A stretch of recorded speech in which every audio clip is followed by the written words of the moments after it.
After being jilted, my simple-minded younger sister slammed her head against a stone pillar, but I knew that someone from another world would come to live on in her place. She would become the heroine of this place, stunning everyone and gaining fame throughout the land. As for me, I would face the loss of my beloved to her, the ruin of my reputation, and ultimately become a hideous, wretched figure meeting a disgraceful end.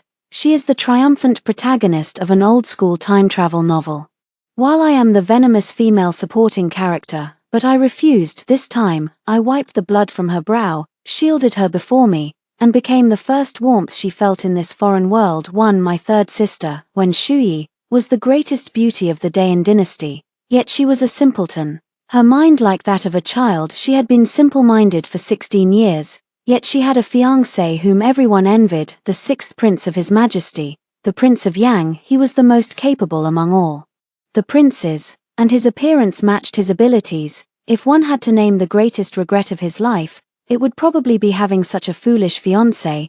He detested her so much that he indulged others in bullying and humiliating her. Meanwhile, he would hold his beloved in his arms from a high place, looking down on her with contempt, mocking her and treating her as a joke, while those around him joined in the relentless ridicule. However, my sister, whose mind is like that of a child, keeps talking about having a fiancé who will one day come riding a tall horse to marry her, but others always laugh at her, calling it a foolish fantasy. The Prince of Yang did indeed come to our door, but not to marry her, rather, to break off the engagement. When he arrived, he brought along the idle nobles of the capital to witness this grand annulment, and also brought his beloved, Liu Shuran, the daughter of the Minister of Rites. He sought to use this public dissolution of the engagement to wash away his shame, sever all ties with Wen Shuyi cleanly, and thereby prove his devotion to Liu Shuran in her past life. He had haughtily tossed the annulment letter and engagement token onto the ground, looking at Wen Shuyi with utter disdain, his words cutting and cruel. "Just a fool. And you dare to covet the position of princess. From today onward, after this annulment, we are done with each other." As his words fell, the surrounding crowd murmured among themselves, their faces full of mockery. They pointed at Wen Shuyi openly, sneering, "No, the prince will come to marry me." Her beautiful face was filled with confusion and helplessness. Liu Shuran frowned slightly and scolded sharply, "He will never marry you. A fool standing between us is nothing but an eyesore. It would be better if you were dead." But my third sister, whose mind remained that of a child, seemed to understand her words and suddenly slammed her head against a stone. In an instant, blood gushed out. Their blatant cruelty was nothing more than bullying a helpless simpleton who had no one to rely on. For many years, her father had despised her, resenting her for tarnishing the family's reputation and making it impossible for him to hold his head high in the court and among the public. The servants and maids even bullied her behind his back. She was the daughter of concubine Lu in the mansion. During the autumn hunt that year, assassins stormed the hunting grounds, and concubine Lu died, saving Ying Guifei, the mother of the Prince of Yang. Grateful for the life-saving favor, Ying Guifei took special care of her. Thus the marriage contract was arranged at that time, when Shuyi was still in swaddling clothes. Unexpectedly, as she grew older, her intellect did not develop accordingly. These great families often cannot tolerate such scandals. If not for this marriage, she might have been sent to a rural estate and left to fend for herself. But she was the betrothed of the Prince of Yang, even if she were a simpleton. Even if the court and the public were abuzz with criticism, even if her father harbored disgust and hatred in his heart, he still had to keep her in the mansion. And as I looked at the mess before me, at the scene identical to my past life, my heart trembled. In the end, I had returned too late. By the time I regained my senses, such a tragedy had already unfolded, and I was powerless to stop it. I could only rush forward hastily, take out a handkerchief, and wipe away the bloodstains at the corner of her forehead. At that moment, she miraculously opened her eyes, and the brilliance that flickered in her gaze for just an instant was by no means that of a simpleton. She warily grabbed my wrist, but sensing no ill intent from me, she let go, her demeanor shifting back to a dull, foolish expression. She was pretending she had finally arrived, the heroine of this world. But I, Wen Shuyang, only wanted to change my own fate too. I straightened my back and shielded her in front of me, blocking the varied gazes of the crowd. Neither servile nor arrogant, I addressed the Prince of Yang, Your Highness, is your conduct today meant to deliberately humiliate the Wen family?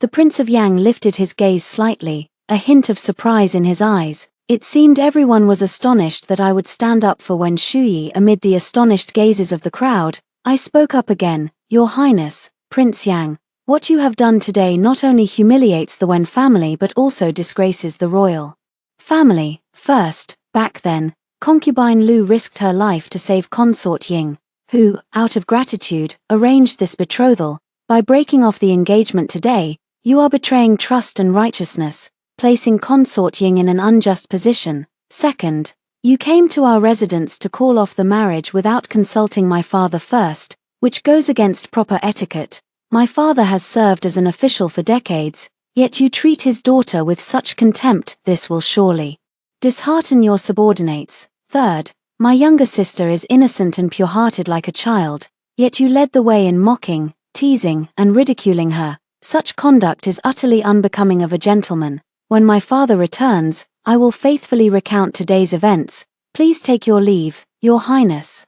Steward, see the guest out. As my words fell, Prince Yang's face had already turned pale, and even Liu Shuran clenched her handkerchief, her eyes burning with anger. My remarks today had already slapped Prince Yang in the face, almost directly calling him a man who breaks his word and abandons righteousness. But I did not care. I helped Wen Shuyi to her feet, took her hand, and led her toward the back courtyard. The physician had already entered the residence and conducted a thorough examination for her. I sat not far away, leisurely sipping tea. Though I was helping her, there was no need to be overly warm, for I had always been a person of a cool and distant nature. The servants in the household whispered behind my back, all saying that I had risked offending the Prince of Yang to stand up for Wen Shuyi, which was truly a sign that my studies had addled my mind. That evening, even my grandmother summoned me for a scolding. She slammed the prayer beads onto the table, her eyes blazing with fury, then turned to accuse me, her voice cold. You have always acted with propriety and restraint, diligent and studious for years, earning yourself a reputation for talent and securing a place among the noble ladies of the capital. With such a fine name, the family naturally arranged a bright future for you. But how could you lose your senses today, to offend His Highness, the Prince of Yang, for the sake of a simpleton? Living in such a grand family comes with countless helplessness, but alas, it cannot be spoken. I bowed deeply and whispered, "Granddaughter knows her mistake." I submitted so meekly because I knew that arguing would be futile and would only invite harsher punishment. Her anger gradually subsided. She lowered her eyes and said in a deep voice, "The Prince of Yang is the most likely successor to the throne. The Wen family must never offend him for the sake of a fool. Go kneel in the ancestral hall for a night and learn your lesson well."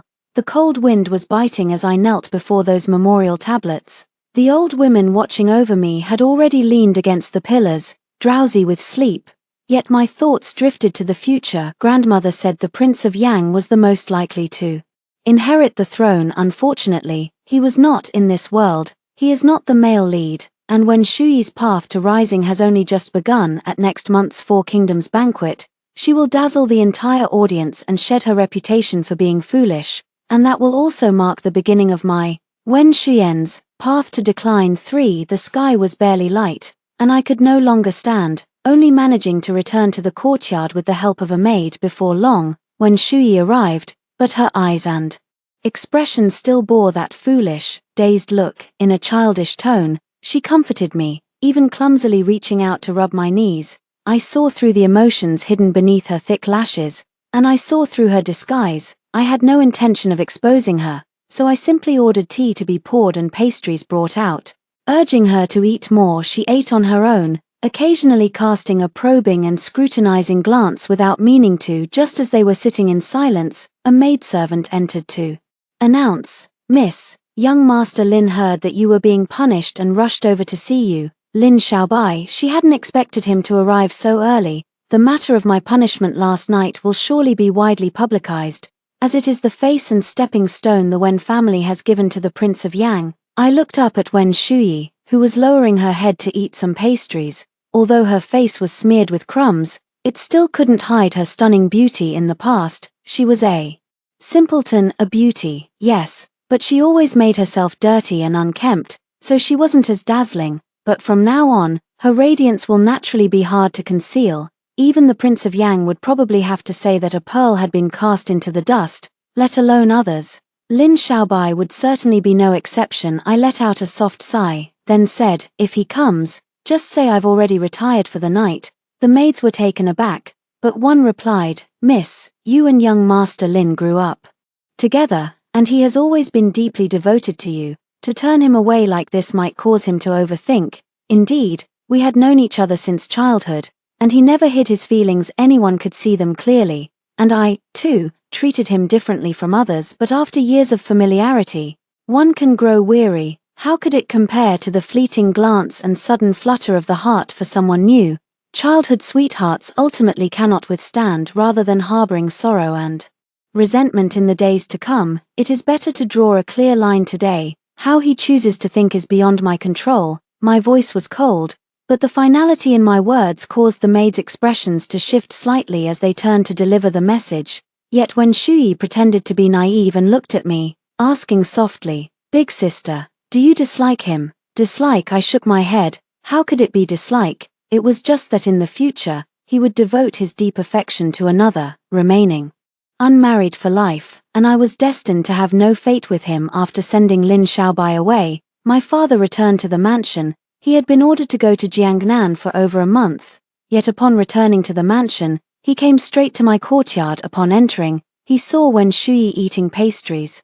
His eyes unable to conceal disgust and disdain. Having served as an official for decades, his sole focus was on the prosperity and honor of the family. As for his children, he would grant a few more smiles if they were useful, but treat them coldly if they were not. I have already learned of the annulment. The Prince of Yang has indeed gone too far, but you had a more moderate way to handle it, yet you let the situation become so tense. Truly disappointing. As soon as he entered, he did not worry about the humiliation his daughters had suffered, but instead kept scolding them. Third sister is, after all, a member of the Wen family. If she is trampled upon to such an extent, how can I, as her daughter, stand by and do nothing?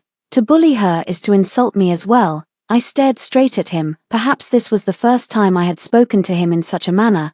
Anger had already risen on his face. His hand lifted high but paused mid-air, never falling, before he turned and swept away with a flick of his sleeve. When Shuyi approached, without wiping the sticky pastry from her hands, she directly tugged at my fingers and nuzzled her head against my shoulder. I knew her mind was clear and bright. Those lowered eyes saw through the affairs of the world, and she possessed a heart as exquisite and perceptive as brocade. For on the emperor's birthday, envoys gathered, and His Majesty held a banquet for 4 nations at the Chaoyang Terrace. Qian Wang, who had always been reclusive, also appeared. He was the only prince of a different surname in the Dayan dynasty, with a hereditary title and fiefdom, and was exempt from bowing in the emperor's presence. The current Qian Wang, Mu Qinghong, was barely in his early 20s. This was only his second time in the capital since inheriting the title. Rumors outside described him as brutal in temperament but strikingly handsome.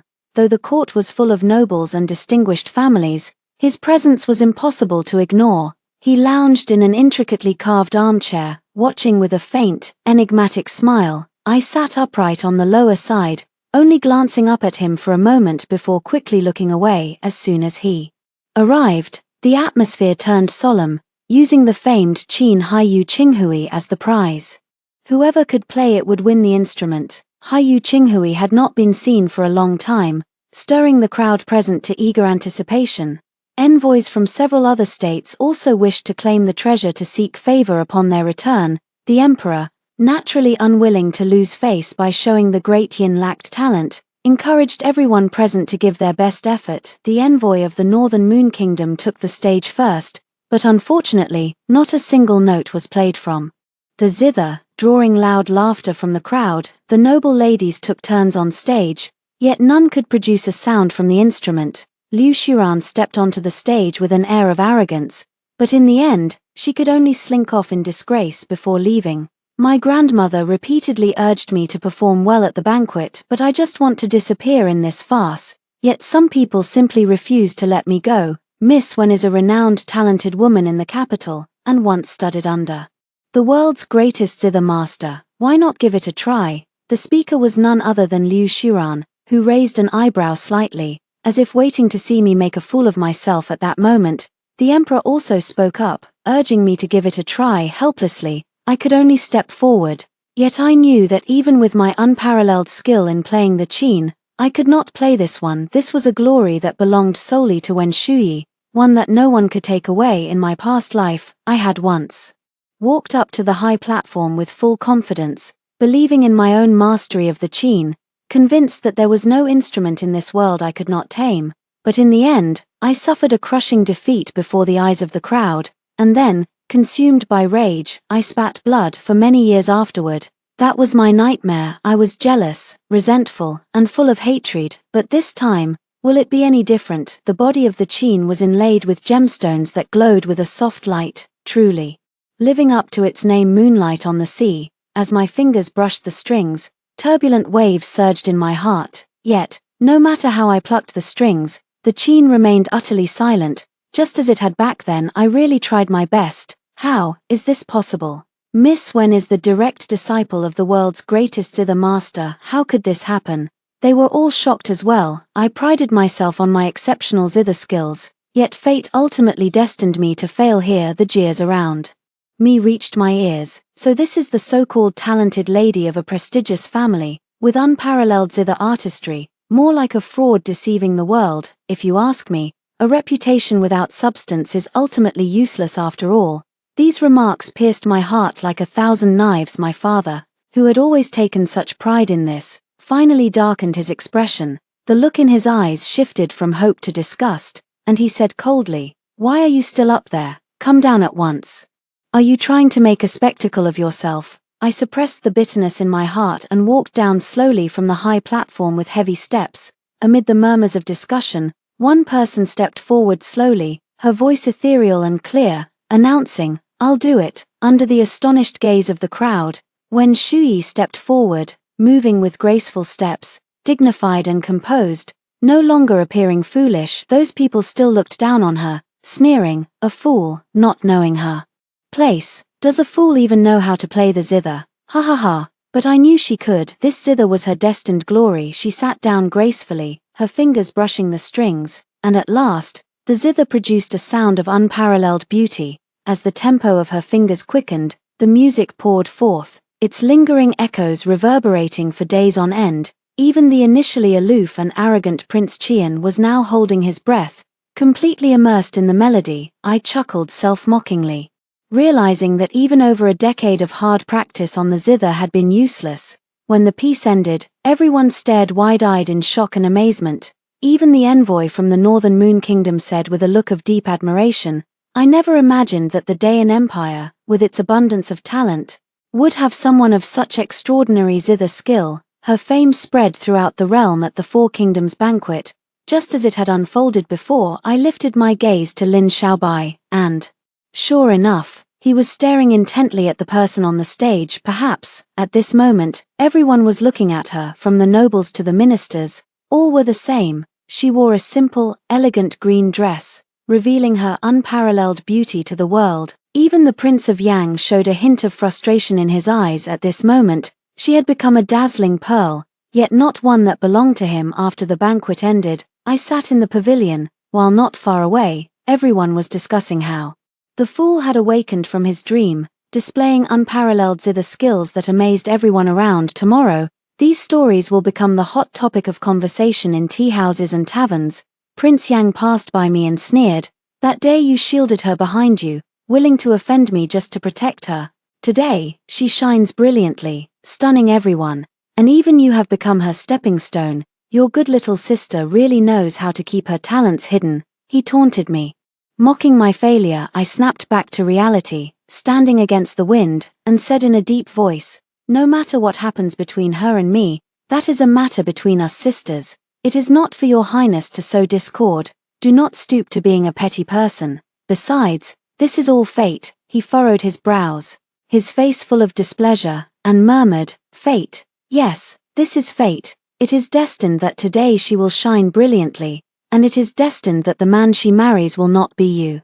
My gaze was intense, my voice cold and clear. The Prince of Yang, struck to the core, flew into a rage out of humiliation and stormed off with a flick of his sleeve. 5. The palace banquet ended when Shuyi returned to the mansion clutching the Haiyu Qinghui, but my father had the servants line up neatly at the gate to welcome her, escorting her inside in a grand procession. As for me, I slipped back to my courtyard alone through the back door. I fell into a deep sleep, and in my dreams, I was driven off the high platform before a crowd, my reputation utterly destroyed. I woke up, drenched in a cold sweat from the shock. Rumors were rife in the mansion, and even grandmother and father had clearly changed their attitudes toward Wen Shuyi, assigning her a new courtyard. The courtyard was exceptionally elegant, and many maids were dispatched to serve her. However, Wen Shuyi drove them all away and even mocked grandmother and father with cold sarcasm. Now, no one in the mansion dares to underestimate her. In the days that followed, Wen Shuyi often left the mansion. Sometimes she engaged in poetry duels at the tavern, and other times she taught arrogant young men a lesson in the streets. Yet she always had remarkable luck, befriending only the most illustrious figures of the age. They admired her bold, uninhibited character and her casual, unceremonious attitude, and were willing to get to know her, help her, and become her closest friends. Most people said the tides in the manor were about to turn, and from then on, the third miss would be held in the highest regard. My young maid, indignant on my behalf, muttered, "Miss, you have not dared to slacken for a single moment over the years, also as not to fail the family's expectations. Could all that be erased by just one day of her efforts?" I was practicing calligraphy with a brush, and merely said calmly, "This is nothing. The Wen family is too small to keep a phoenix that spreads its wings and soars high. Her life is destined to be extraordinary." The young girl frowned, her face full of confusion. I only let out a low chuckle, then fixed my gaze on the characters beneath my brush. After many days of rest and recuperation, my heart had finally settled completely. At this time in my past life, I was tormented by nightmares and blinded by jealousy. I didn't want to be jealous, but at that time, I couldn't help it. I watched helplessly as everything I had painstakingly built over the years was effortlessly taken away by her. It seemed as if there was always a voice stirring up my malice, pushing me forward. Yet, after all the twists and turns, the past could not trap my future. Soon, it was her birthday. I prepared a gift and sent it ahead of time on the day of her birthday. No one mentioned it inside the mansion, but outside, guests gathered in droves, distinguished visitors arriving one after another to celebrate her special day. The nobility of those people and the vast influence behind them left even my father astonished, and all of these people came for Wen Shuyi, figures that even my father had failed to befriend. Even the Prince of Qian seemed to have sent someone to deliver gifts. I was not surprised by this, because he is the male protagonist of this world, the one who stands shoulder to shoulder with Wen Shuyi. But among the crowd, I noticed Lin Xiaobai's figure, his gaze fixed on Wen Shuyi, who had undergone a stunning transformation. For a moment, I was still dazed. We were once childhood friends, and there was a time when we understood each other's hearts. Later, he would personally deny everything between us and pursue the shining pearl in his eyes. In this life, I will not give him my deep affection, nor will I care about whom he loves. His feelings can be given to anyone he wishes. I turned around and went back to the small courtyard. 6. Lin Xiaobai caught up. He wasn't angry that I had avoided him that day. Instead, he asked if my knee was feeling any better, though he chatted with me in a desultory manner. His topics always inadvertently drifted to Wen Shuyi. He was quite curious about Wen Shuyi's changes, as if trying to pry something out of me. I do not wish to say much. As I saw him off, I happened to overhear the maidservants in the manor gossiping behind his back. They were saying that he and I grew up together as childhood sweethearts, and that he would likely come to propose to me soon. Just these words made his expression change dramatically. When we reached a quiet place, he said to me with a serious face, "Shu Yang, the Lin and Wen families have been close for generations. We've known each other since we were children, and my care for you is nothing more than brotherly affection. You understand, don't you?" His eyes were fixed on me, his tone very earnest, as if afraid I might say something I shouldn't. In the past, an elder once said something similar, but back then he had only looked at me with a smile, even nodding along. Now, however, a mere remark behind his back has already thrown him into utter disarray. Was he afraid that Wen Shuyi might misunderstand? I found it laughable inside, Fixing my eyes on his, I said seriously, "Cousin, you are overthinking things. I have no romantic feelings for you whatsoever, so do not flatter yourself. If you fear others might misunderstand, then you need not see me again. Spare me your superfluous concern, I do not care for it." A flash of astonishment crossed his face, as if he could not believe those words had come from my lips. Perhaps my cold words stung him, for when I turned to leave, he was still standing there, stunned and not yet recovered in this life. He at least had the sense to speak to me in private. In the previous life, he had washed his hands of all responsibility in full view of everyone, and after saying so, he even glanced cautiously at Wen Shuyi. After saying all this today, I felt an inexplicable sense of relief now. Who does he think he is? Several months had passed, and Wen Shuyi had stolen the spotlight in every corner of the capital, yet I kept a low profile, rarely leaving my residence, until the Empress Dowager summoned me to the palace, only to find His Majesty's figure in Shokang Palace. It was not only the Empress Dowager who wished to see me today, but also His Majesty. He intends to arrange a marriage for Prince Qian, favoring me to marry into the Qian prince's mansion, hoping I will become its mistress. My expression unchanged, I bowed my head and replied, "I shall obey your Majesty's decree." Upon returning to the mansion, my father ordered me to see him. Upon learning of His Majesty's words, he was overjoyed. At present, the position of Princess of Qian is noble and illustrious, a title many daughters of prestigious families covet but cannot attain. He never expected His Majesty to make such an arrangement. If this marriage comes to pass, the Wen family's influence will surely surpass its former glory. His Majesty believed he had left no stone unturned, but he underestimated Prince Qian's arrogance and pride, and even more so, his boldness and resolve. If I am not mistaken, he will refuse and instead choose Wen Shuyi, for he once said that his princess must be someone he selects himself. His Majesty had laid countless plans, and my father was filled with joy. Unfortunately, they are destined to be disappointed. 3 days later, an imperial decree was issued, granting a marriage to Wen Shuyi. Prince Qian accompanied the proclamation, bestowing upon her the honor of publicly displaying his favor. He personally stated that the Haiyu Qinghui was a treasured heirloom left by the ancestors of the Prince Qian's mansion, possessing spiritual awareness and recognizing its master. The one it chose would be the mistress of the Prince Qian's mansion. This was also the reason why only Wen Shuyi could play that zither that day. The zither had already acknowledged its master. Words of congratulations were endless, with everyone marveling that after being rejected by Prince Yang, Wen Shuyi could still marry into the Prince Qian's mansion and gain the prince's favor. The Prince of Yang seemed so furious that he was about to grind his teeth to dust. I watched as Prince Qian stood side by side with Wen Shuyi, like a perfect pair. Now, her eyes sparkled with intelligence and liveliness, no longer the dull and dazed look of the past. This was what I wanted to see, but it was far from enough. 7. The woman His Majesty sought must not only be worthy of the position of princess consort but also serve as his best pawn and eyes and ears. That day, when he summoned me to the palace, it was not to ask for my consent but to make me understand my place, to become a dutiful and valuable pawn, reporting on the movements of Prince Qian's estate in my past life. I was indeed ordered by imperial decree to marry into the Prince Qian's mansion, but as a secondary consort.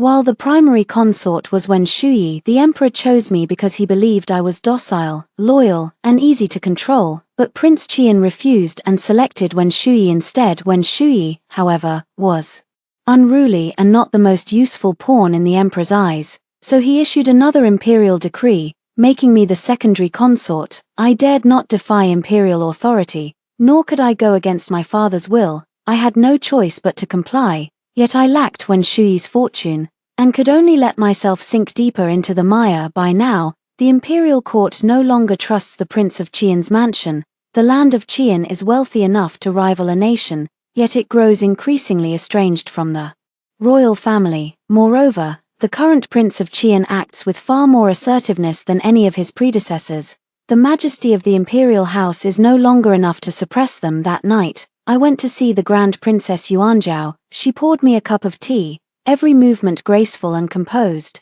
yet her eyes betrayed a glint of ambition. I thought the one who laid out the entire political landscape of the realm and predicted the court's future direction in the letter would be a reclusive mastermind, to think it would be the eldest Miss Wen. Disappointed, Your Highness, I asked with a smile unexpectedly. She raised an eyebrow, a flicker of interest flashing in her eyes, before saying, No, I actually find it more intriguing. What is it you want me to help you with? I didn't want to beat around the bush with her and said directly, His Majesty intends for me to marry into the Qian prince's mansion and become his most convenient pawn, although, due to the Qian prince's actions, the betrothed principal wife has now become Wen Shuyi. His Majesty has not given up on his plan. Within 10 days, he will issue an edict making me a secondary consort.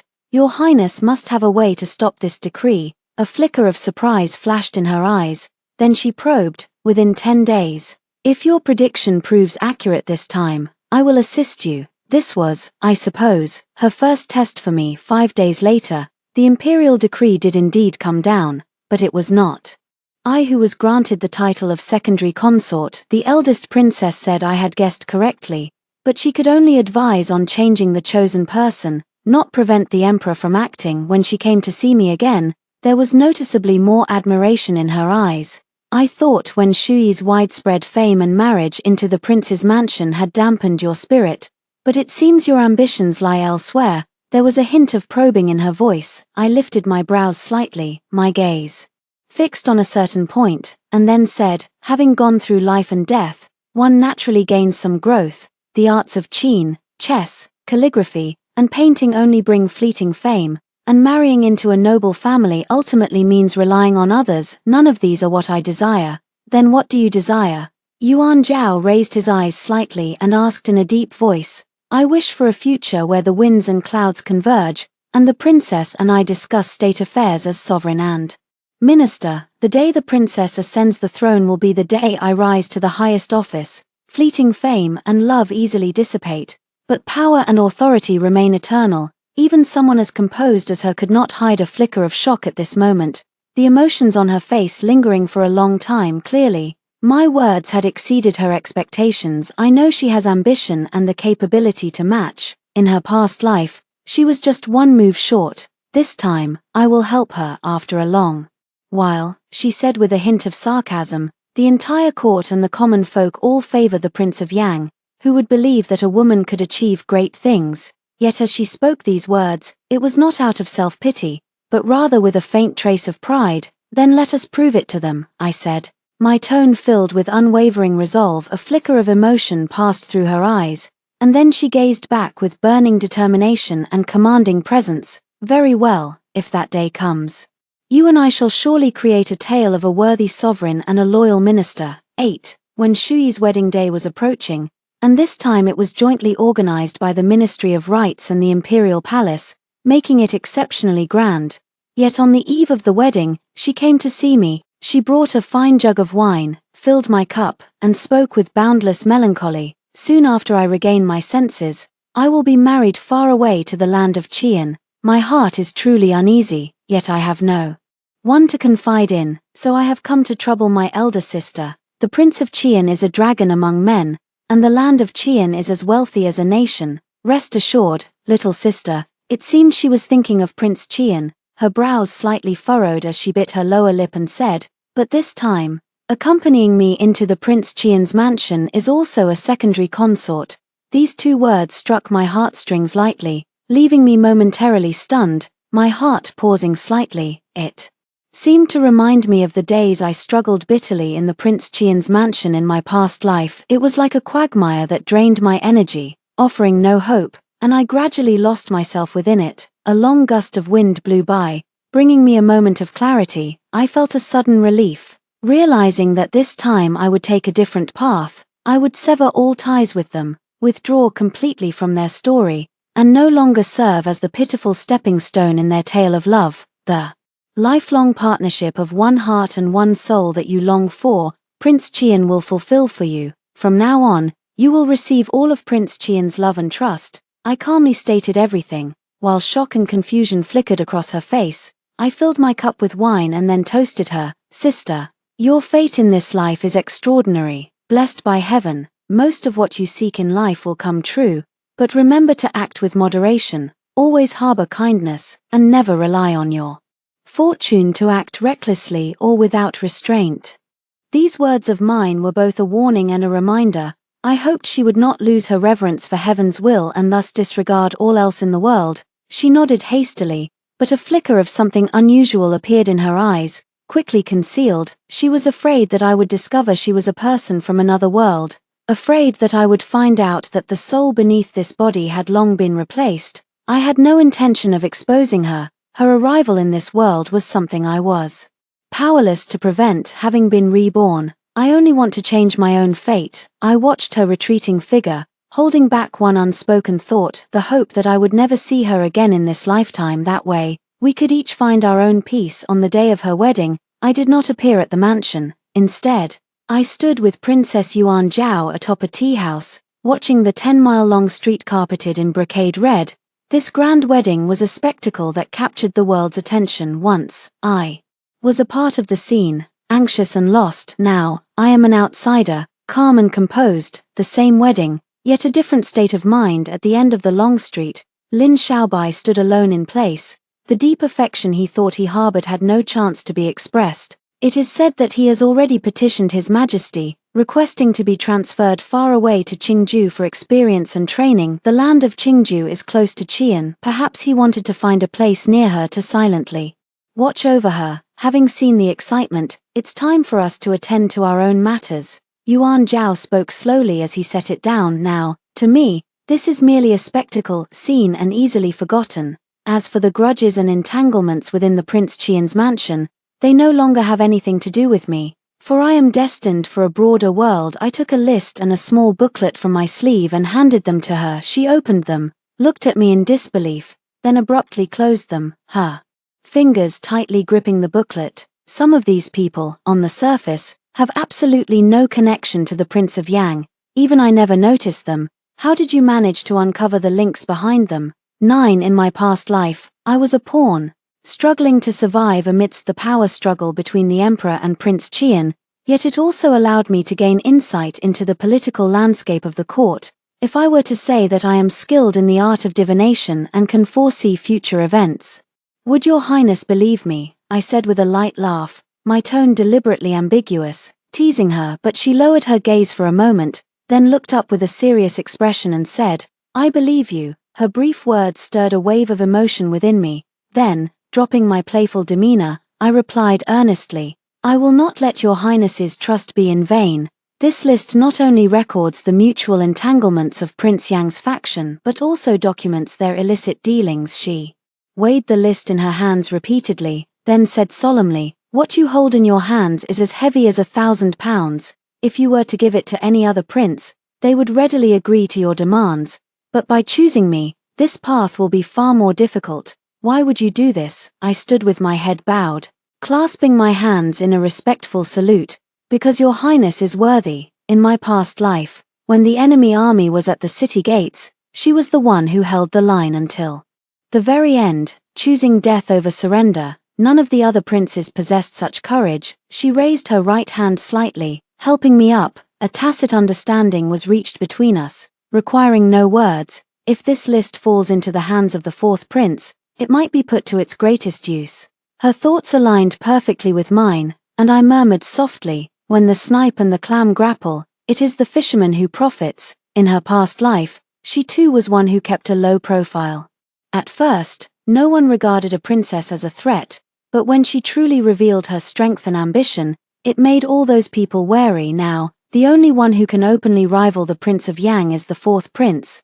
The others are not yet a force to be reckoned with. As for the conflict between the Prince of Yang and the fourth prince, we only need to watch from the sidelines and, at the right moment, add fuel to the fire. This list is the perfect opportunity if the fourth prince makes good use of this list. At worst, it will leave the Prince of Yang with no chance to recover. At best, it will severely weaken him. When Shuyi's grand, world-famous wedding finally came to an end, and I returned to my residence over the past 6 months, my father has grown increasingly dissatisfied with me. When I returned, I happened to catch sight of his gloomy expression. I had high hopes for this marriage, but I never expected you to be so useless.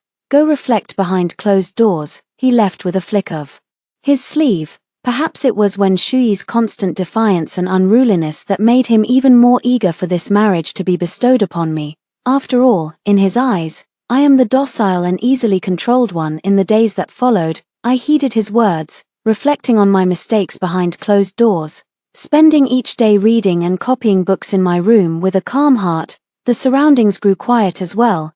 Time passed in a blur. News often came back from Qian, telling of how the prince cherished and loved his consort, their affectionate tales spreading far and wide. For her, he set aside rules. For her, he banished his retainers. For her, he sought rare treasures. When the emperor bestows a marriage, no matter who marries into the Prince of Qian's residence, it will arouse the prince's suspicion and distrust. Yet she is fortunate enough to have such luck, winning his true heart and affection. But all of this has nothing to do with me anymore. What I care about more is the movements in the imperial court. 10 Yuan Zhao had that list passed through various hands into the hands of the fourth prince.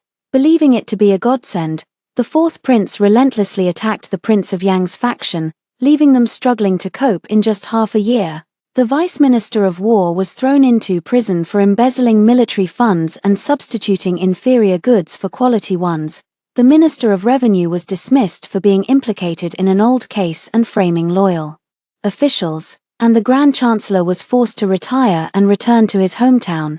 Even the Prince of Yang himself fell under the Emperor's suspicion, accused of forming a faction for personal gain, and subsequently had the military authority of the Feiyu Guard stripped from him. The Prince of Yang's faction was thus severely weakened, while the fourth prince rose to prominence and was granted the title of Prince of Yu. Among the princes, the first to be enfeoffed as a prince was the Prince of Yang, who had once been the most favored by the emperor and the most promising candidate in the eyes of the court and the public.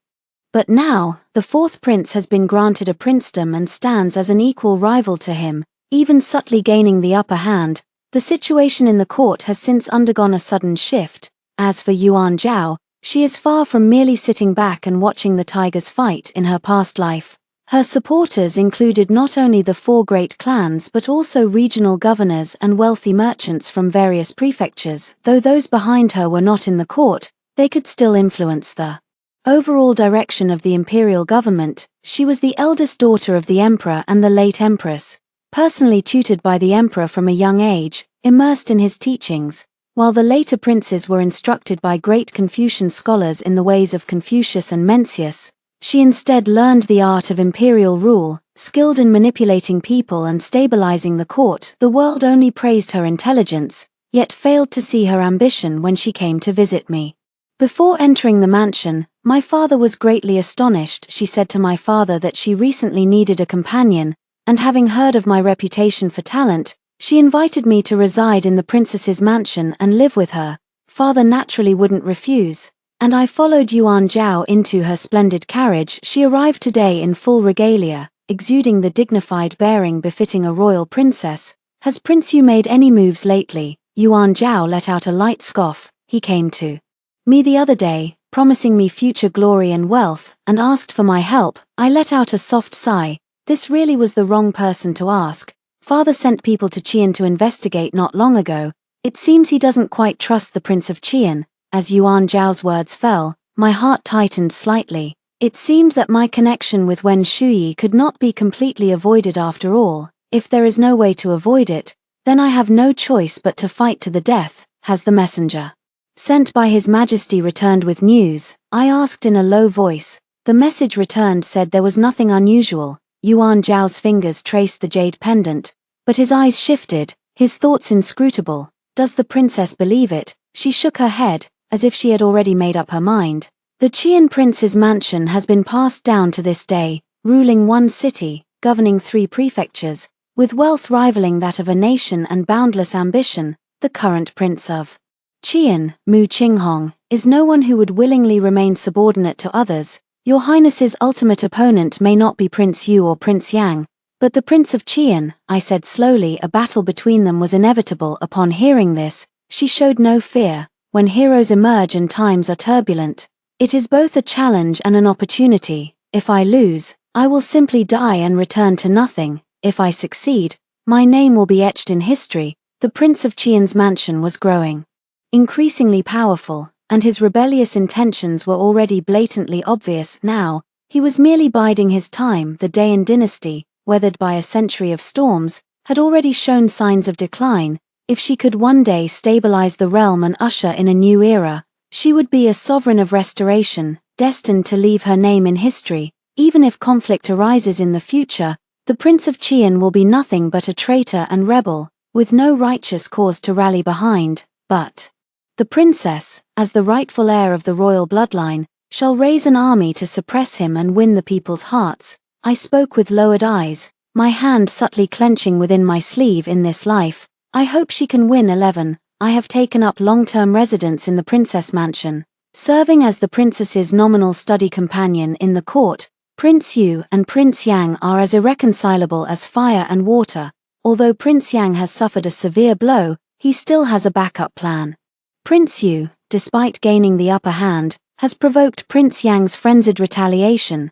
Prince Yu has been too ostentatious, leading to accusations that he is plotting for the highest position and harboring rebellious intentions. Moreover, his own retainers turned against him at a critical moment, stepping forward to testify, and this is the grand gift I have given him. Prince Yu's glory came swiftly and faded just as quickly. He was demoted to commoner status and exiled to Qianju. Prince Yang seemed to have regained his former pride and splendor. However, the struggle against Prince Yu had drained most of his strength, leaving him at the end of his tether. During a moment of leisure, Yuan Zhao played a game of chess with me. In just a few short years, the political landscape had changed dramatically, catching even her by surprise. You always seem to see the opportunity first, then strike them with a fatal blow. Prince Yu has already fallen, and now only Prince Yang remains. Yuan Zhao placed a chess piece, his voice calm and unhurried. The emperor is ill, yet his suspicion of the Qian prince's mansion grows ever deeper. This time, he appointed Prince Yang as the imperial envoy, bearing the dragon spring sword to inspect the realm on his behalf. In truth, it is to investigate whether the Qian prince's mansion harbors any rebellious intentions, and only after this mission will it be decided whether Prince Yang is worthy of becoming your ultimate opponent. I followed with a move. Unhurriedly, Yuan Zhao's expression subtly tightened, as if he grasped the deeper meaning behind my words. The Yang king's arrival in Qian was a grand and imposing affair. The king of Qian, in turn, hosted a banquet in his honor and escorted him on tours around the region. The Yang king carried himself with arrogance, often overbearing, yet the king of Qian remained courteous and yielded at every turn. I already sensed that this journey would bode ill for the Yang king. The king of Qian was never one to back down, yet now he adopted a submissive posture. This could only mean he was orchestrating a far greater scheme. Although the Prince of Yang's trip was for official business, he also had personal motives. His personal motive revolved around Wen Shuyi. After the annulment of their engagement, she underwent a stunning transformation and married the Prince of Qian instead. Their loving story became a legend across the land, and everyone said he had been blind and regretted it deeply. His resentment and hatred grew day by day, gradually becoming an obsession. He harbored an almost insane fixation on Wen Shuyi. Next, there will be a good show to watch. The Prince of Yang had held a high position for many years and was overly arrogant, but the Prince of Qian was a decisive and ruthless man. The Prince of Yang had underestimated him. A few days later, a piece of news shocked the world, causing an uproar. In the dead of night, the Prince of Yang sneaked into the rear courtyard of the Prince of Qian's mansion, attempting to assault the princess, and was slain by the Prince of Qian's sword. When the news reached me, I couldn't help but reflect. The Prince of Qian's mansion had long been training troops, and the time was ripe. All that was needed was a justifiable reason to raise an army in rebellion. I never expected the Prince of Yang to become that excuse. The imperial family, lacking virtue, had insulted the princess, and the Prince of Qian, enraged, rose in revolt. This was indeed the perfect pretext for war, but based on my understanding of Wen Shuyi and Mu Qinghong, this should be a trap they set together, luring someone in. The world is bound to fall into chaos. Now that the emperor is gravely ill, the court is leaderless, with no one to take charge of the overall situation. Just as anxiety grips everyone, the emperor issues a decree, ordering Princess Yuanzhao to oversee state affairs and act as regent, with all government matters to be decided by her. She finally stepped before the eyes of the crowd, entrusted with a mission in a time of crisis, and I followed her once again into the public eye. The rebellion had already erupted. The urgent priority was to dispatch troops to suppress it. Yuan Zhao ordered General Xu to take command and lead the army to intercept the rebel forces, but beyond that, I offered her another strategy, commanding General Yunhui to lead a separate contingent eastward, taking the route through Blue City, and I also requested to accompany him when Shuyi was no longer the naive girl she once was, nor was she the docile woman of this era. The Prince of Qian's path to contention also bore her mark. Now, I will never sit idly by and wait for death. When the army reached Blue City, they stationed there and advanced no further. It is enough to hold this position. Blue City is not a place of strategic military importance. General Yunhui did not understand why I insisted on defending it, but he said that since the princess trusted me, he would trust me as well. This loyalty is truly commendable. But 10 days later, war erupted across the land. General Xu launched a frontal assault against Prince Qian's forces, engaging them in battle at the same time. Taking advantage of Dayan's internal turmoil, the Northern Moon Kingdom raised an army and invaded, aiming to seize 3 border cities. If successful, Prince Qian's city would be in grave danger. Yet now, the one left to guard Qian was Wen Shuyi. Mu Qinghong trusted her, so he granted her military command, placing the heavy responsibility of defending the rear on her shoulders, and she now stood locked in a stalemate with the Northern Moon Kingdom's army at the border city of Mo. A torrential downpour fell from the sky, relentless for days on end, truly eerie. Now, as the Prince of Qian's army and the Shu family's army are locked in fierce battle in Luocheng, I said the time had come. General Yunhui looked at me with utter confusion and asked, "Miss Wen, did you foresee this intense battle today, and thus lie in wait here early?" Yes, I knew this fierce battle would happen, so I waited in Luocheng. In my past life, Luocheng fell, and General Xu died in battle, that allowed the Prince of Qian's army to advance unimpeded, sweeping through like a hot knife through butter. Now, we lie in wait in Lancheng, conserving our strength. Lancheng is only half a day's journey from Luocheng. The Shu family's army will confront the enemy head-on, while General Yunhui can set out from Lancheng and strike the Prince of Qian's army from the flank. Caught in a pincer attack, the Prince of Qian's army will inevitably be unable to attend to one without losing the other, and will no longer be an unbreakable force. Perhaps it was divine intervention, for a torrential downpour struck and continued for days on end.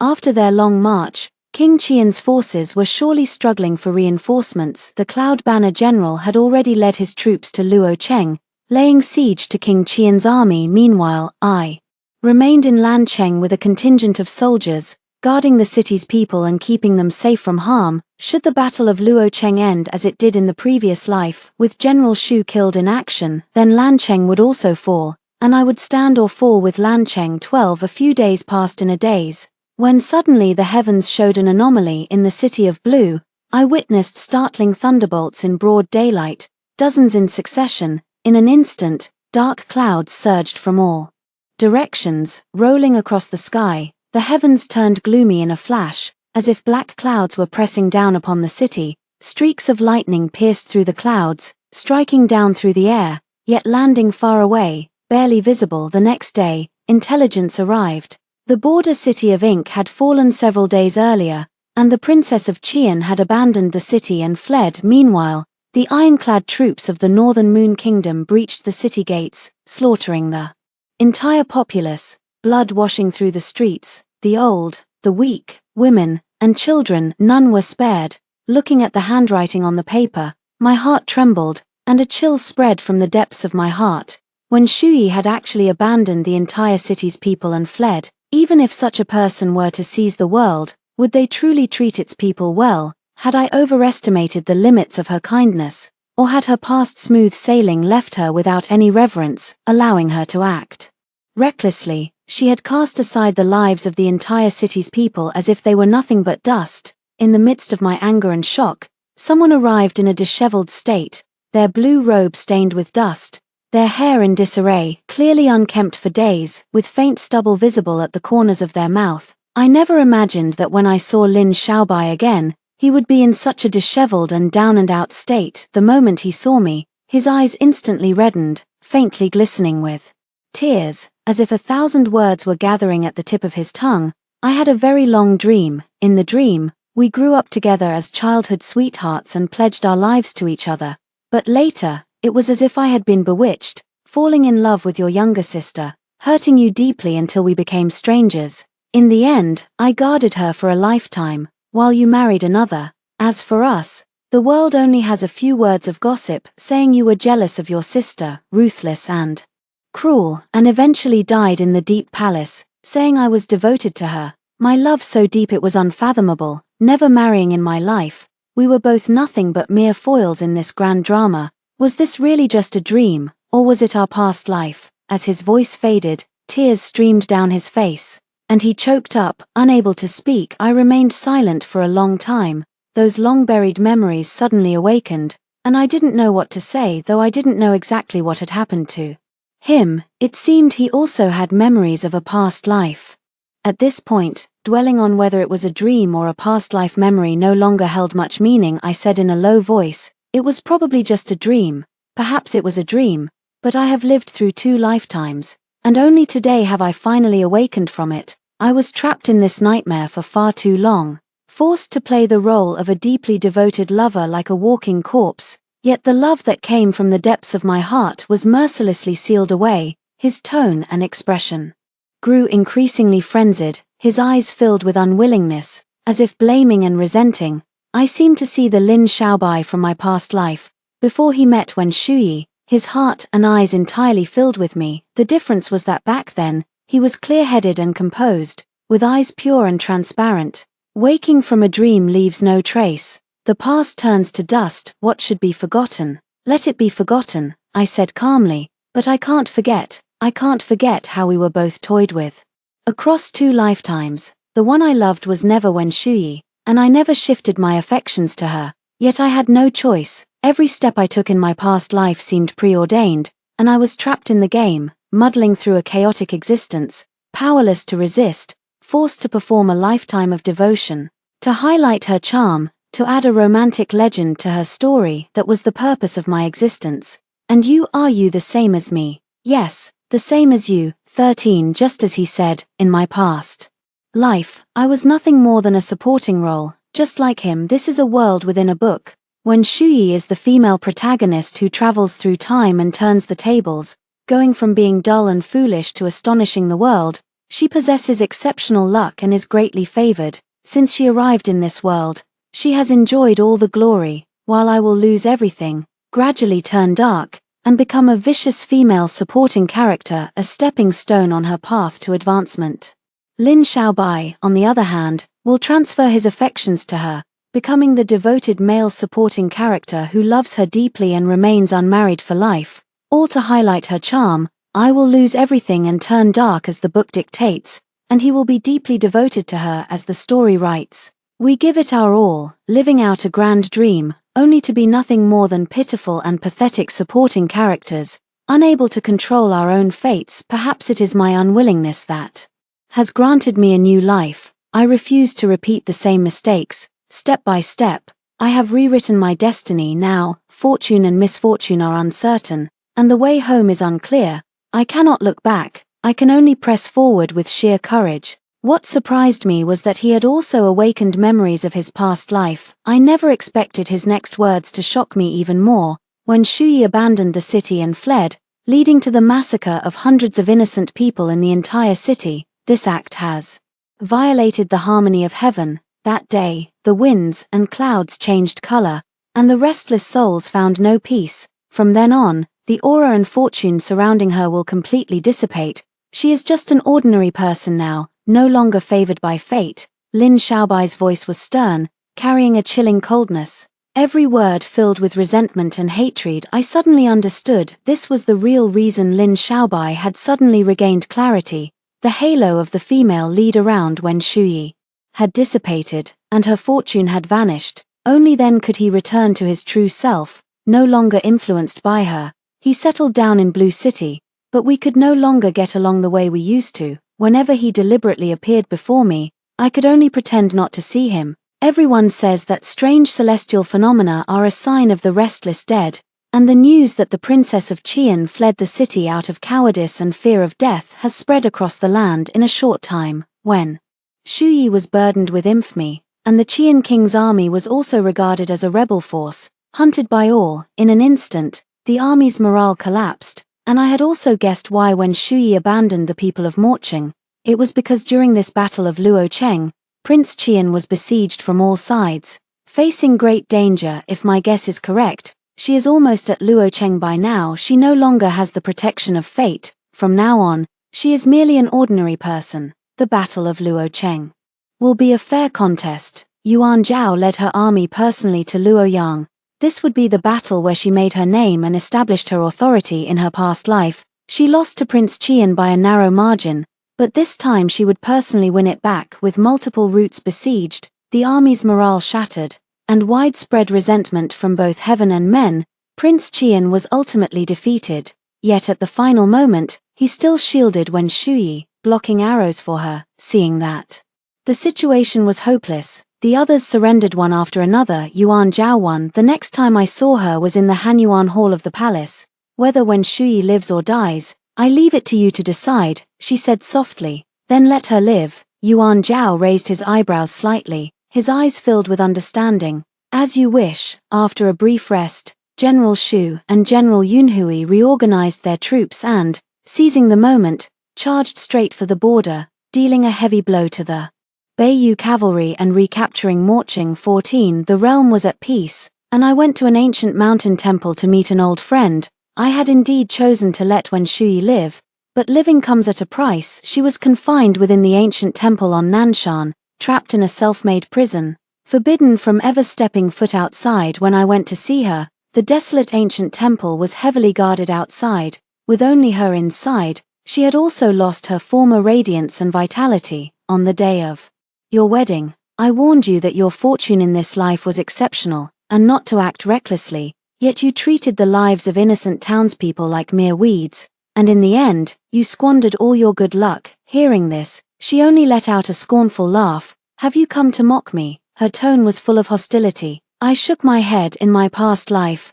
my desperate and relentless struggle was nothing more than a few lines in a book that wrote me off as a vicious supporting female character. While she had the favor of heaven, all my efforts were no match for the protagonist's aura. In the end, she would always win in this life. I just want to follow my heart. I used to envy you, envied your lifelong good fortune, how you effortlessly obtained what others desperately sought, how you sailed through life with brilliance, forcing everyone else to become your backdrop.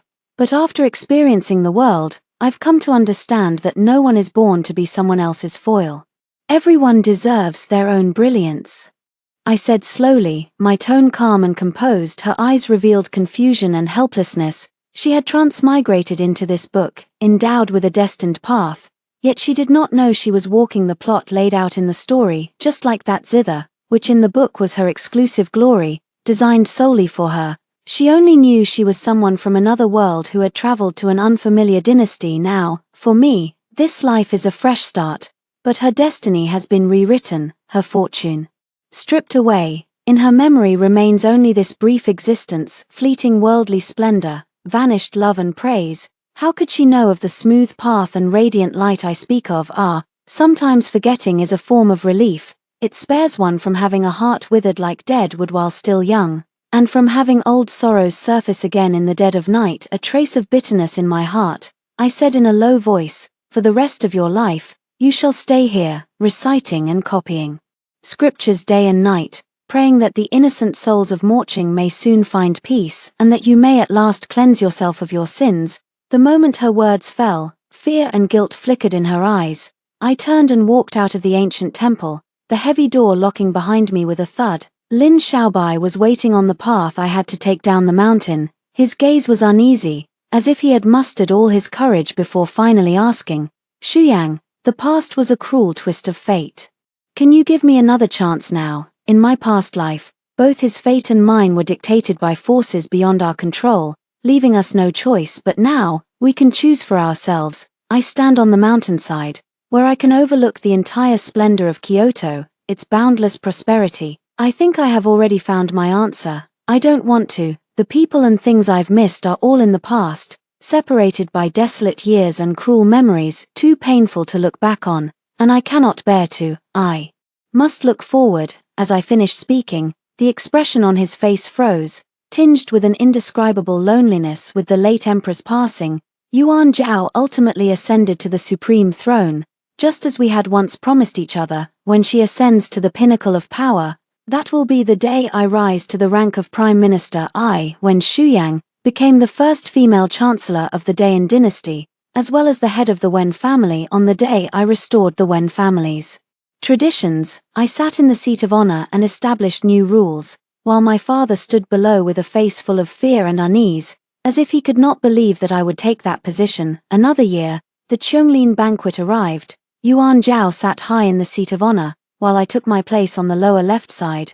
The newly appointed scholars gathered together, recreating the grand scene of the monarch and ministers discussing state affairs as once spoken of in days past. Yuan Zhao and I exchanged a knowing smile, feeling a sense of delight. As the banquet ended, I happened to catch sight of a clear moon on the way back and couldn't help but stop to admire it.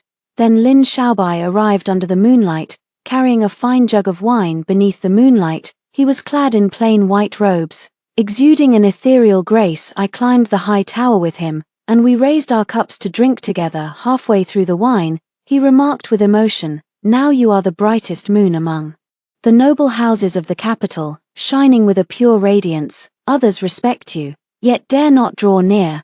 Then you'd better keep your distance from me as well," I said in a low voice, but he only gave a soft laugh, ignoring my warning, and said wistfully, "I have grown used to guarding from afar. Even if it yields nothing in the end, so be it. Some people are ultimately just passers-by, and some things are hard to look back on." My words were resolute, leaving no room for compromise. The long wind swept by, leaving only the fragrance of wine lingering, with not a single word in response, and I gazed into the distance, seeing nothing but the vast expanse of the world. After hearing the first story above, what are your thoughts? Feel free to share your opinions in the comments section. Next, there is another similar story. Let's continue to see. The 90-year-old emperor passed away, and dressed in mourning attire, I served as his youngest concubine supporting the coffin. Jiyu Zhaoyang also came to pay condolences with his pregnant best friend. I bowed in return. He hurriedly stopped me.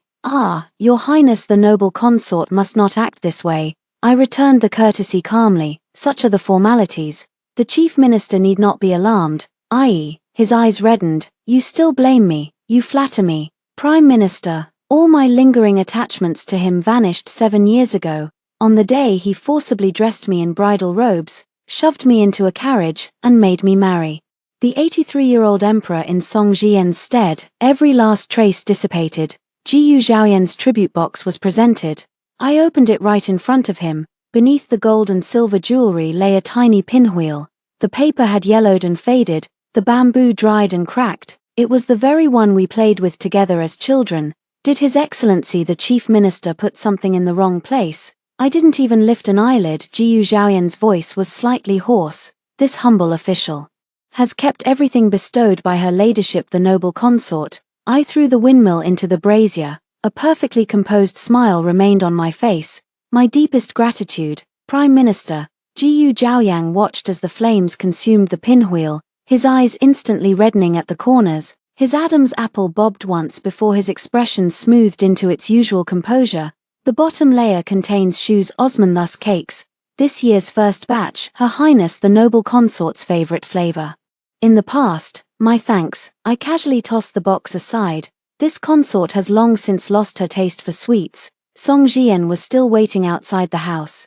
Jiyu Zhaoyang glanced at me before leaving reluctantly, turning back repeatedly before opening the door. He spoke hoarsely, about what happened back then. "My lord," Song Jian's voice called out. Jiyu Zhaoyang swallowed all his words. The maidservant Aying spoke suspiciously. "The chief minister was merely your childhood friend, yet he treats your majesty with more care than even an elder brother would." I smiled bitterly. "He has no right to mention my brother. All for Song Jian. My father and brother were long ago sent to the Yellow Springs by his own hand. At the age of 15 the day before, I was still playing with pinwheels in the courtyard with Jiyu Zhaoyang. The next day, I was told that the Jiyu family's house could no longer be visited. When I rushed to the Jiyu residence, Their mansion had already been burned to ruins. Yesterday's radiant youth sat atop broken walls in tattered clothes.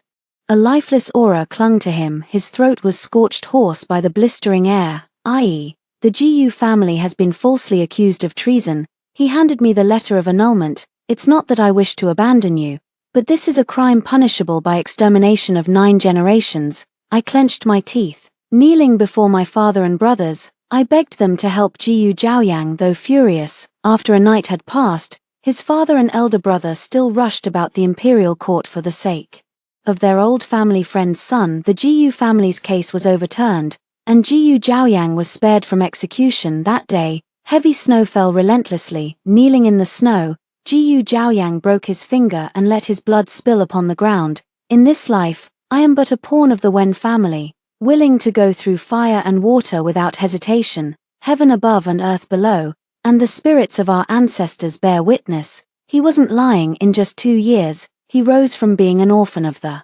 GU family to the position of Chief Grand Secretary of the Cabinet. The father and brothers who once shielded Jiyu Zhaoyang in court now needed his protection instead. Jiyu Zhaoyang never boasted of his achievements. Even as a high-ranking official close to the emperor, he would still perform grand salutes when encountering his father and brothers who held positions 2 or 3 ranks below him. At home, he continued to behave as their son and younger brother. To me, he remained that radiant young man. I'll always remember that Shu's Osman thus cakes were my favorite flavor. Our first rift came because of my best friend, Miss Song Jian, the eldest daughter of the Song family. The Song family was brought down by political rivals. Song Jian became homeless the day I brought her home. Jiyu Zhaoyang had his first argument with me. Don't you know that among those who falsely accused the GU family of treason back then, her Song family shouted the loudest? I explained over and over that I wasn't involved in any of that. She never knew what her family had done. Yet even so, Jiyu Zhaoyang remained upset for half a month, until I blushed and planted a kiss on his cheek. Only then did he reluctantly concede, promising he wouldn't target Song Jian anymore. Yang was also quite tactful. She did her best to avoid every possible encounter with Jiyu Zhaoyang at family gatherings. She would stick to me like glue. Jiyu Zhaoyang increasingly worked overtime at the cabinet office. He vowed to reach the highest position and marry me gloriously. My heart ached for him, a young mistress who'd never lifted a finger, now learning to cook soups with her own hands. Late at night, I'd prepare steaming porridge and personally deliver it to the cabinet office to check on him. That's when I saw him pressing Song Jian against the wall, kissing her with unrestrained passion. The food box fell to the ground. Hot porridge splashed onto the back of my hand. It scalded so badly that blisters formed for the first time in my life. I struck Jiyu Zhaoyang. She picked up the inkstone again and hurled it at my best friend. Jiyu Zhaoyang shielded Song Jian with his shoulder, taking the heavy blow for her. He ordered his subordinates to protect Song Jian as she left, forcing me onto a chair. He wouldn't let me chase after them, until my voice grew hoarse and I exhausted myself from struggling. He finally released me. He sighed, rubbing his temples wearily. I only did this because of you. What? With reddened eyes, I stared at him. You were the one who said Iron resembles how I used to be, and that if I could help her, I must do so. She's being targeted by enemies of the Song family. With the Song family's decline, all the grudges her family members incurred are now being settled through her. Do you really think the Wen family can protect her? If I hadn't brought her to the cabinet, you'd have been collecting her corpse long ago. I never expected their affairs could be blamed on me. He gently lifted my chin. A tender kiss landed on my forehead. Yang, improvising on the spot is perfectly normal. Someone was just trying to kill Yang. I kissed her deliberately to save her life. Be good. I've told you, you're the only wife I'll ever have in this lifetime. His lips, which had just kissed Song Jian, landed on my forehead. I pushed him away violently. I rushed home and collapsed weeping before my father and brother, but my ever-indulgent family merely wiped away my tears and sighed, i.e., the political arena changes in the blink of an eye. Performing on the spot, that's not impossible. I couldn't believe it. My elder brother frowned. Now our entire family must rely on the chief minister. Just trust him. Everyone tells me that matters of officialdom cannot be judged by appearances alone. Even if kissed, it was merely a matter of expediency. Song Jian even sought me out and knelt before me with a loud thud. Shuyi, When the chief grand secretary entangled with me that day, it was truly only to help me evade my enemies. You're my savior. If I were to meddle with your betrothed, my parents in the afterlife would never forgive me. If you're angry, I'll throw myself down the well right now. I swear I'll never disturb you and the chief grand secretary again. With that, he truly leaped into the well. Fortunately, the servants managed to grab him, yet his forehead was still gashed, blood streamed down. I.e., we grew up together. You know me, I'm not that kind of woman, huh? Blood mingled with tears fell from my eyes. Go, I turned my back. You've saved up enough during this time. There's no need to stay with the Wen family anymore. Though reluctant to part, she still agreed in the end. On the day Song Jian left, Jiyu Zhaoyang accompanied me to see her off. He stood beside me with his usual expression. He wiped away my tears when I cried, showing not a trace of reluctance toward Song Jian. Yet less than a month after Song Jian left, the Wen family was falsely accused of treason. Jiyu Zhaoyang had long since rebuilt the Jiyu family estate. On the day such grave charges were levied, I rushed madly to the Jiyu residence just as I had at 15, only this time, it was I who stood there in tattered rags. Ah Yang, someone must have framed the Wen family. You're His Majesty's most trusted confidant. I beg you to plead for the Wen family. I'm begging you. Her forehead struck the ground, yet it wasn't Jiyu Zhaoyang who pushed open the door. Shuyi, Song Jian's rosy face, appeared before me, meeting my astonished gaze. Her eyes darted away. Only then did I realize why Jiyu Zhaoyang hadn't shown any reluctance that day. It was because Song Jian had been taken by him to the Jiyu residence. The chief minister is currently in conference with the head eunuch and has no time to see you. Guards, take Miss Wen away. Song Jian. Both my arms were forcibly seized. My screams dissipated into the wind. Song Jian pressed her lips together and ultimately closed the door that could have led to her father and brother's survival.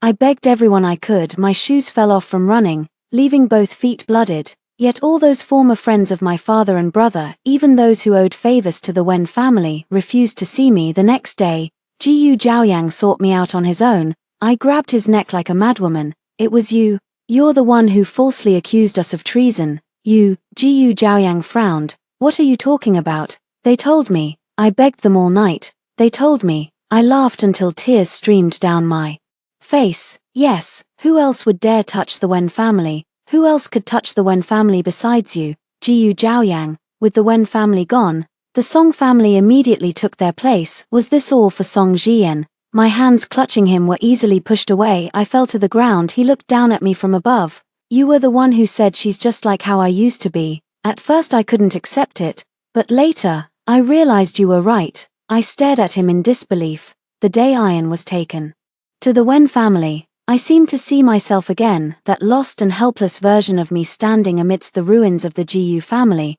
I did despise her at first, but later, I couldn't bear to see her wronged.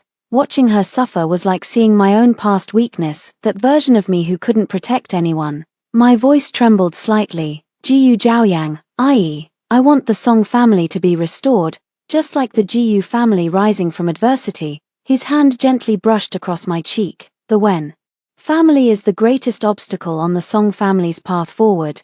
Do you understand? Slap. A resounding slap landed hard across his face. Jiyu Zhaoyan's cheek tilted slightly to one side. He didn't get angry. Instead, he rubbed my hand that I'd hit him with. You didn't abandon me when the Jiyu family fell from grace. Now, I won't abandon you either. Rest assured, the Wen family's rebellion won't affect you. Jiyu Zhaoyang, you might as well just let me die. He turned a deaf ear to my breakdown. He stood up and left without looking back. My father and brother never returned after being taken away. My requests for prison visits were all denied. I frantically sought help everywhere, yet no one extended a helping hand to me. The only person I could rely on, Jiyu Zhaoyang, had his heart and eyes full of Song Jian. I stopped their carriage in the street, shouting curses at him for his ingratitude, spread far and wide how he repaid Song Jian's kindness with ingratitude, dumped all the vegetable vendors' produce onto their carriage, yet didn't harm a single hair on their heads. Everyone looked at me with contempt. The chief minister was right. This woman has truly gone mad. How pitiable the chief minister is. Though his childhood sweetheart's family committed treason and he could have walked away, he didn't abandon her because of their past affection. Yet this childhood friend shows no gratitude at all. When her father and brothers committed such treasonous acts, she too deserved death. Were it not for the chief minister, how could she be here ranting like a madwoman? Miss Song is also to be pitied, having such a close friend foisted upon her.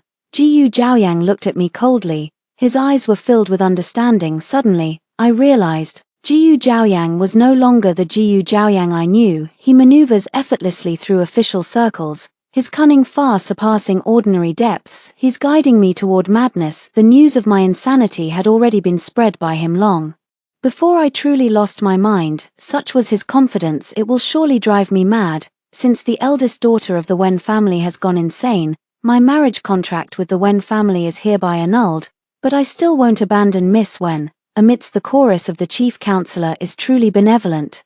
I finally understood. He orchestrated all of this precisely for this moment, all to ceremoniously welcome Song Jian into the Jiyu residence, without needing to honor the betrothal by marrying his childhood sweetheart, me, first. After I went mad, he had every justification to confine me within the manor.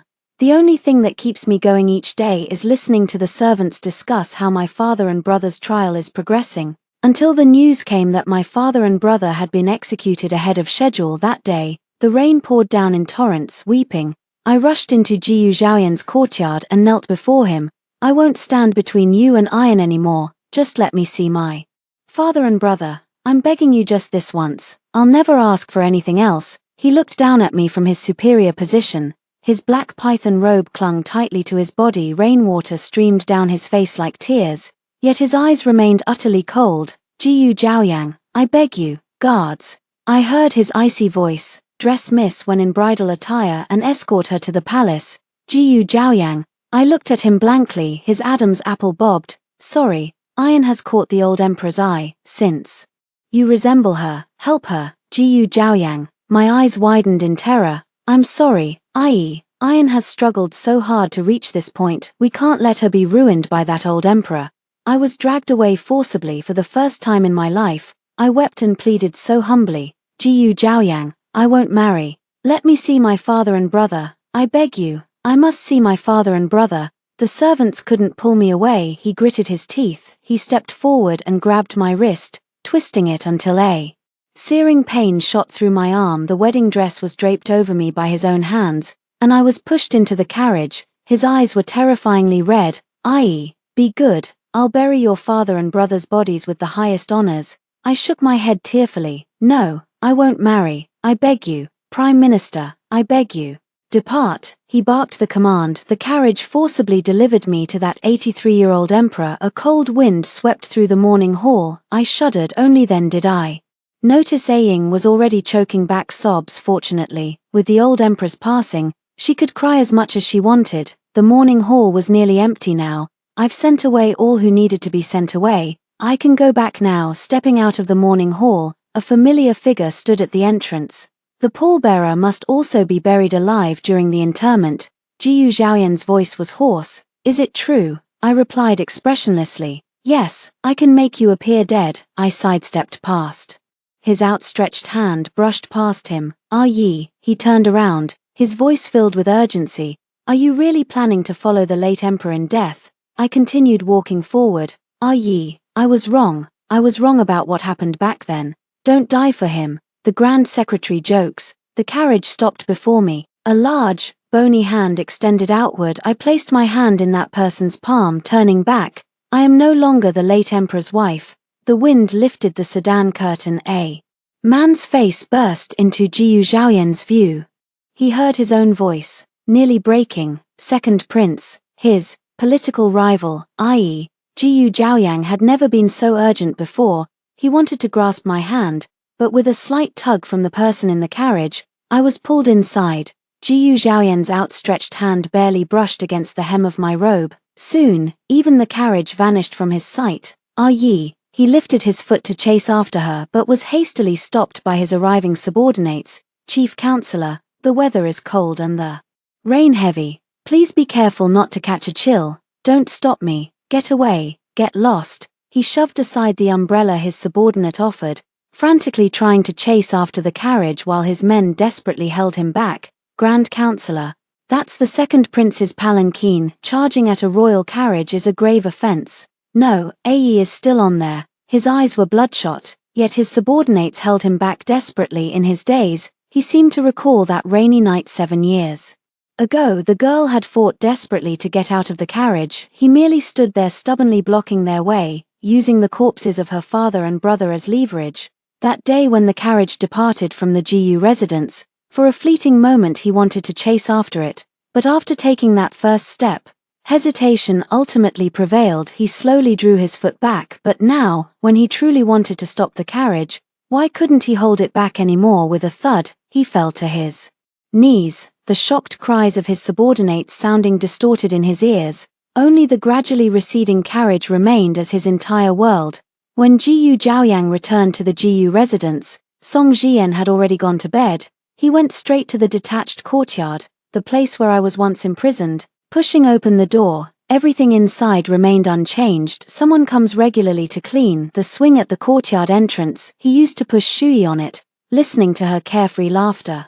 The golden foil pinwheel stuck beside the small table. Shui used to run around the whole courtyard holding it, giggling as she watched it spin. If it breaks, I'll just make her a new one. Pushing open the door to the inner room, he saw Shui sitting blushing on the cushioned chair by the window, reading aloud. My sweetheart came on hobbyhorse, circling the well, playing with green plums. Then suddenly noticing him, she shyly hid her face behind the book, only to peek at him with those bright eyes. Moments later, those moments that would later bring a smile to your face were once thought to be the ordinary days of a lifetime, until the GU family was reduced to ashes overnight, and he could never return to the past. Even in the Wen family, Shui treated him just as before, yet that heart had already changed. He craved power and fame, seeking revenge and settling grudges. Those carefree days with Shui in the past were ultimately just childhood naivety. No matter how composed he appeared on the surface, he always harbored a simmering resentment in his heart, the frustration of being unable to protect one's family. He must climb to the highest peak, to hold power over life and death, rather than having his own fate controlled by others.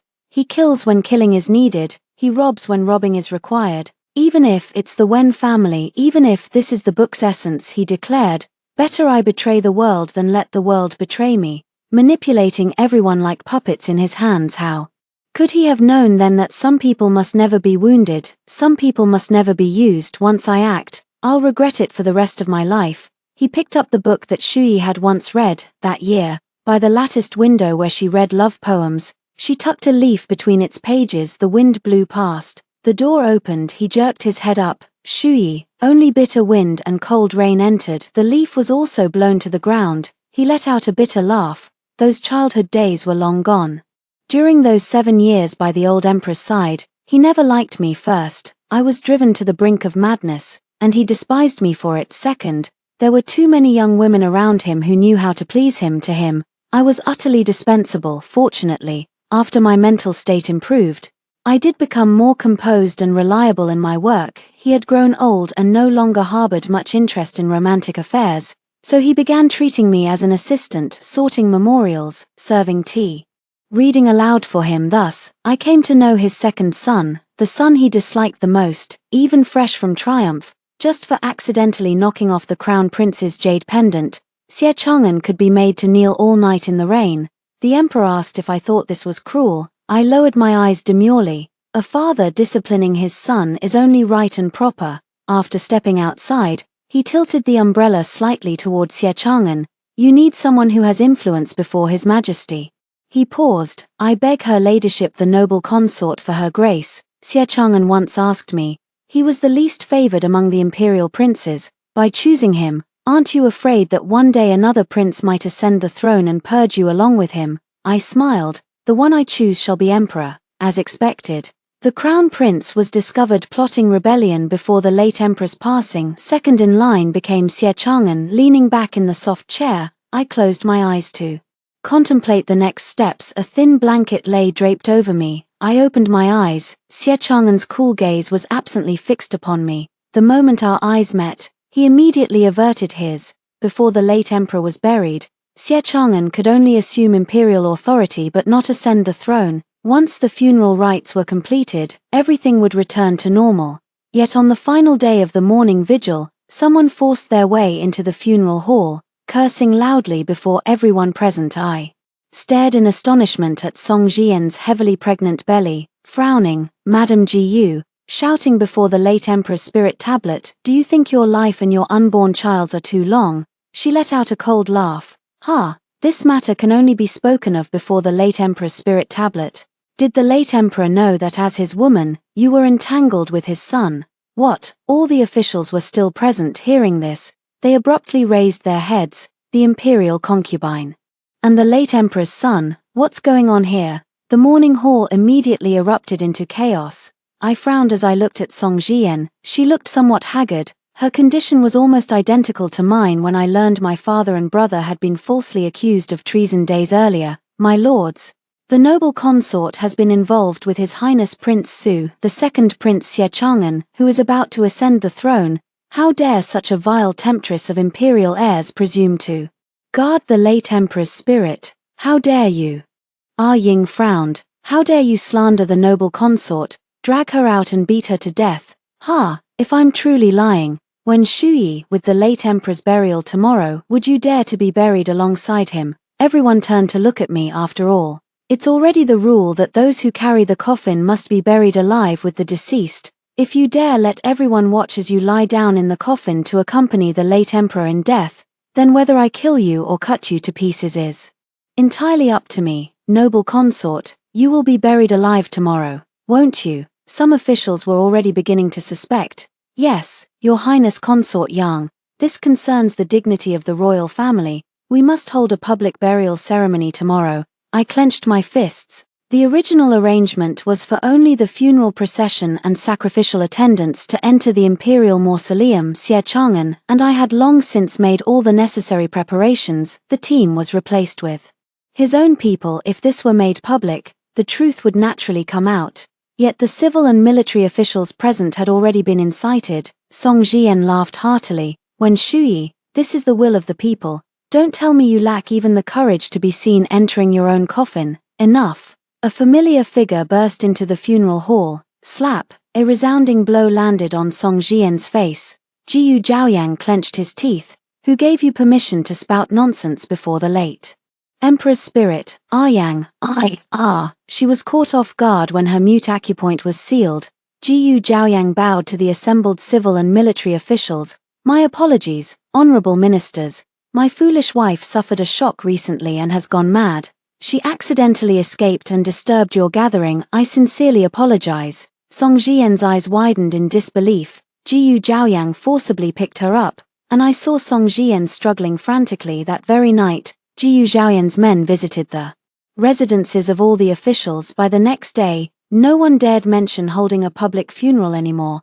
By the time the funeral procession ended, darkness had completely fallen. All the officials had gone home. Only Jiyu Zhaoyang remained behind. I frowned. Though I'd already changed my attire completely, no one would recognize me now. Yet Jiyu Zhaoyang still spotted me instantly. I.e., just as we were about to pass each other, he called out to me, "Forgive me, I didn't stop." I.e., his voice trembled slightly. "I'm doing everything I can to make amends. Please, give me a chance." I closed my eyes briefly. Of course I understood what he meant. I knew perfectly well why Song Jian had gone mad and caused a scene at the late Emperor's memorial hall. Jiyu Zhaoyang was a viper. The way he treated me back then wouldn't change just because he'd switched targets. Song Jian's life these years probably hasn't been as glamorous as it appeared on the surface. Jiyu Zhaoyang excels at driving people mad without showing any emotion. How could I not see through Song Jian's reason for causing a scene at the memorial hall? "Don't worry, Song Jian's little tantrum won't affect you in the slightest." I sighed. I understood what he meant. He had already settled this matter for me. What his men did when they entered those lords' homes that night, my informants had certainly told me all about it. Unnecessary. He froze for a moment upon hearing my words. "My people will handle these matters. There's no need for Your Excellency the Chief Grand Secretary to intervene." He let out a bitter laugh. "Indeed, I've been working with Xie Chang'an for years. How could this matter possibly be unresolved? But I can't let you bear the infamy, especially when that person is my wife in name." I closed my eyes. "Stop pestering me, Prime Minister. If you truly repent sincerely, Pretending not to know me would be the most helpful thing you could do for me. I.e., his eyes turned red. Are you giving me no chance at all?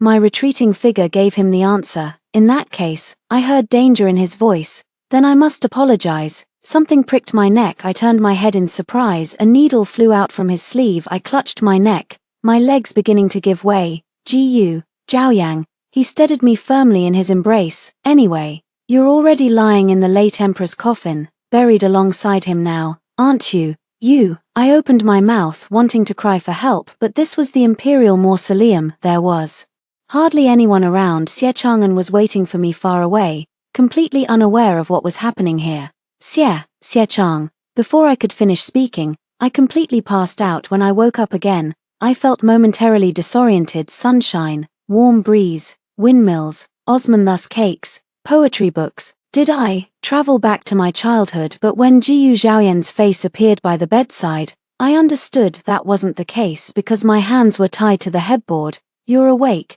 Do you like it here?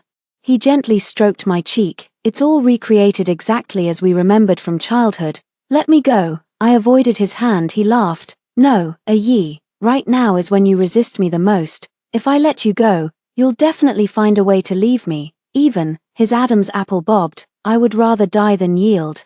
I clenched my teeth. He leaned down, pressing his forehead against mine, his voice tender as if we'd returned to those days before the Jiyu family was falsely accused. Don't be afraid. Shuyi, all people and matters that could interfere with us have been dealt with by your husband. Song Jian won't disturb us anymore. She's already gone. My body stiffened. I knew Jiyu Zhaoyan's methods all too well. I dare not even imagine what Song Jian looked like before her death. No one would suspect Jiyu Zhaoyang had anything to do with Song Jian's death, just as no one initially believed my madness had any connection to him. A bitter smile surfaced on my lips. You're disgusting. He froze momentarily, then broke into laughter. It doesn't matter, Shuyi, you're allowed to hate me. A lifetime is long. There'll be plenty of time to mend what's been broken. I promise, we'll be the happiest couple. I turned my head away, avoiding his hand, thinking Xie Chang'an would come. He laughed. Today is the coronation ceremony. My breath caught. He pinched my chin, forcing me to look at him. The former crown prince has been released now. I opened my eyes wide. That's right, it was your husband who did it. He laughed. In order to inherit the throne as soon as possible and prevent his elder brother the crown prince from getting ahead, he wouldn't come looking for you, someone everyone believes is already dead.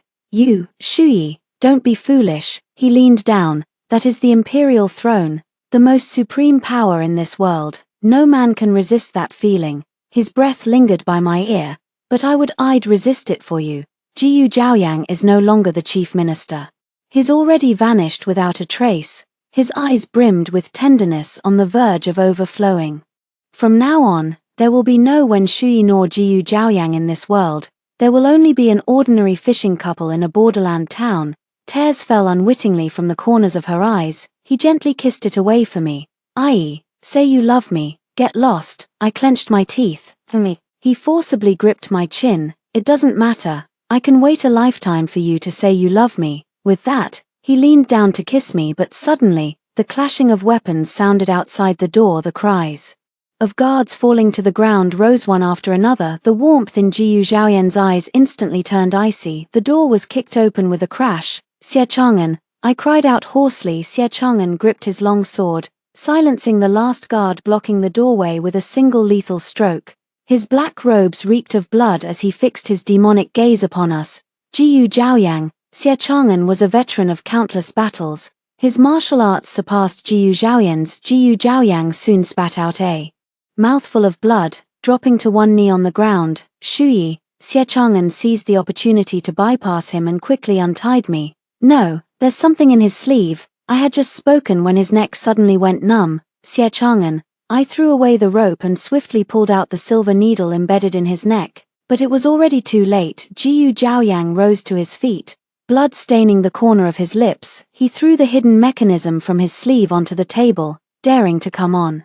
Such an important day as the new emperor's ascension, so sentimental. Xie Chang'an. He sneered coldly at Xie Chang'an. Serves you right for losing to your crown prince brother. Cough. Xie Chang'an spat out a mouthful of blood, clutching his neck. He collapsed limply, I hurriedly caught him in my arms. Jiyu Zhaoyang pointed his long sword at Xie Chang'an. Shuyi, come with me. You wouldn't want his head to roll, would you? Books, meaning. Xie Chang'an could barely speak. Go, Jiyu Zhaoyang frowned.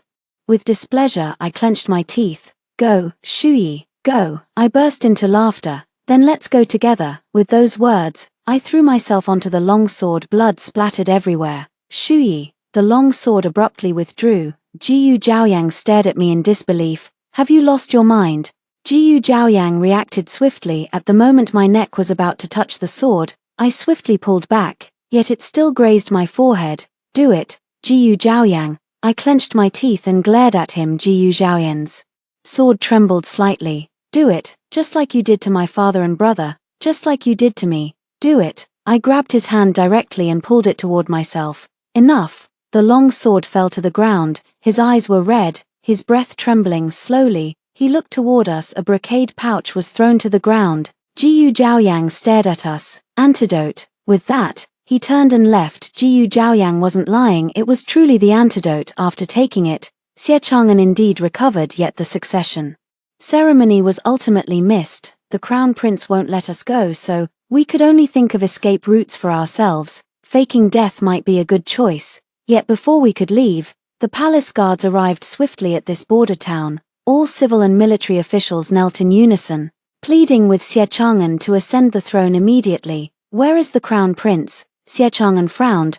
The crown prince was assassinated and succumbed to his wounds. Who did this? I froze. The assassin has not yet been apprehended. Prince Su, the nation cannot be without a ruler for even a day. Your Highness must ascend the throne immediately. Xie Chang'an took my hand and led me onto the carriage returning to the palace. Halfway there, I lifted the curtain to look outside. A figure clad entirely in black robes passed by our carriage. He didn't raise his head, his face obscured from view, yet the familiar feeling made me steal a few extra glances. His long sword was drenched in blood. It was the very blade Jiyu Zhaoyang had been carrying. For some reason, I actually had a fleeting suspicion that Crown Prince Jiyu Zhaoyang might be the killer, but I quickly shook my head. Impossible. The carriage disappeared into the distance. The man in black halted. He turned his head, watching the carriage grow more distant. He smiled, smiling until tears began to fall. 7 years ago, he should have chased that carriage back. The cabin door swung open. The blood had long dried. Guard corpses lay strewn haphazardly. He stood at the door, blood still beaded on his face. Shuyi, our little cottage, it's been defiled. With those words, he collapsed to the ground. During the assassination attempt on the crown prince, hadn't he also suffered severe injuries? Yet he still mustered his last ounce of strength to return here. This place resembled most closely their childhood home. To die here, like dying in childhood. After hearing the 2 stories above, what are your thoughts? Feel free to share your opinions in the comments section. Looking forward to hearing from you. If you liked this story, don't forget to like it, share it, and subscribe to my channel. See you next time.